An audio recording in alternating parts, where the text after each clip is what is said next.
sharing that insight. Always great hearing from you. Now we move on to Middle East. In response to Israel's major strike in Sanaa that has killed Yemen's Houthi Prime Minister, Houthi leader Abdul Malik Al-Huthi has vowed to escalate attacks against Israel. This comes a day after Israeli Prime Minister Netanyahu has declared the strike a historic blow and promised continued action against Houthi leadership. Tensions are expected to rise as both sides harden their stance. Let's listen into what the leaders of Yemen's Houthi rebels has said. نواجه العدو، نستهدفه، نكبده الخسائر، ننفذ العمليات بشكل مستمر، ومسارنا العسكري في الاستهداف للعدو الإسرائيلي سواء بالصواريخ والطائرات المسيرة أو بالحظر البحري مسار مستمر ثابت تصاعدي. Now for this discussion, we are joined by Karis Ria. She's a Middle East affairs expert, joins us live from Washington, D.C. Thank you very much, Karis, for joining us. Welcome to NewsX World. Now looking at this, how might this action reshape the balance of power in Yemen and Houthi? Thanks for having me. This is really an incredible strike. I mean, it's not just the prime minister of the Houthis. It looks like the entire chain of command, the upper echelon of the Houthi military apparatus has been eliminated with this strike. This is a good thing, not just for Israel, but for Yemen. The Houthis are essentially a breakaway state from southern Yemen. And I don't know if the Houthis will be able to recover from this.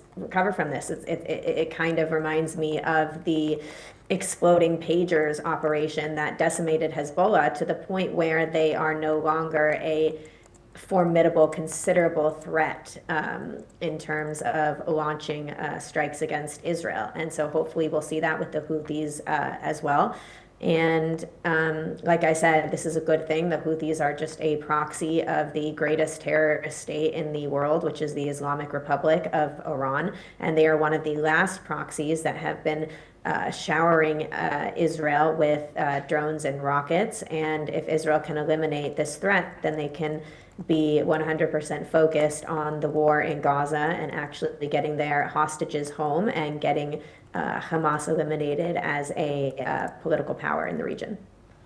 And do you think this will complicate or catalyze regional negotiations which were involving Gulf states as well as external powers like US?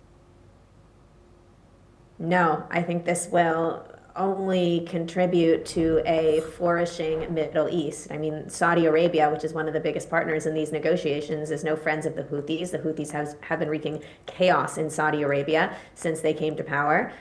Most of the Gulf countries understand that Iran has been trying to destabilize their regions and is responsible for trying to overthrow governments from Jordan to Saudi Arabia to Israel, and even places like Kuwait.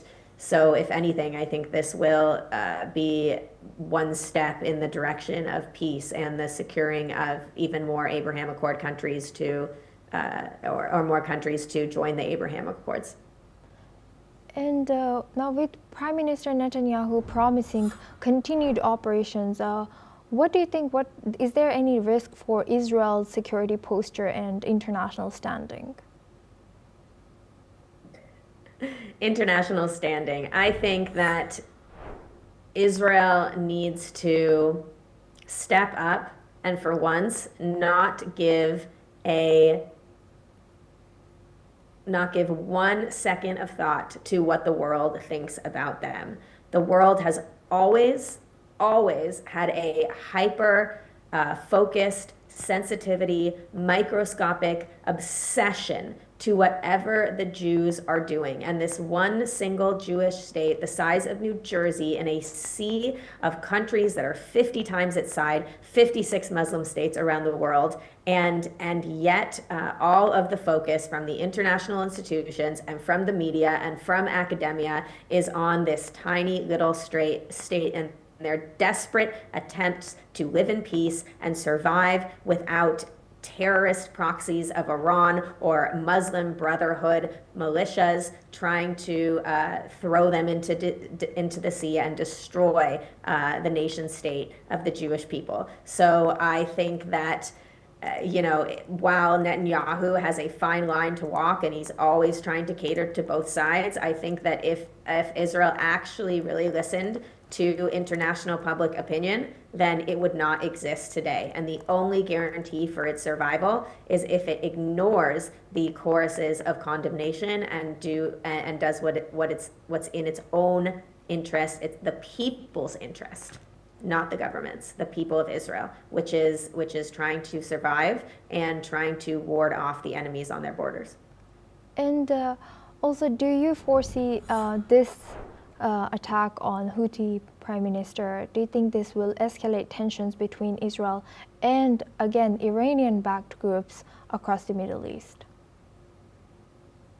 I don't think you could escalate tensions any more than they already are. I mean, when you have a terrorist state like Iran that has publicly declared over and over and over that its intent is to wipe Israel off the map, that it does not believe that a living, breathing country of 9 million, 10 million people does not have a right to exist, that the state of Israel, again, not the government, the state of Israel, the sovereign state of Israel, should be pushed into the sea and replaced with a 57th Arab Muslim country.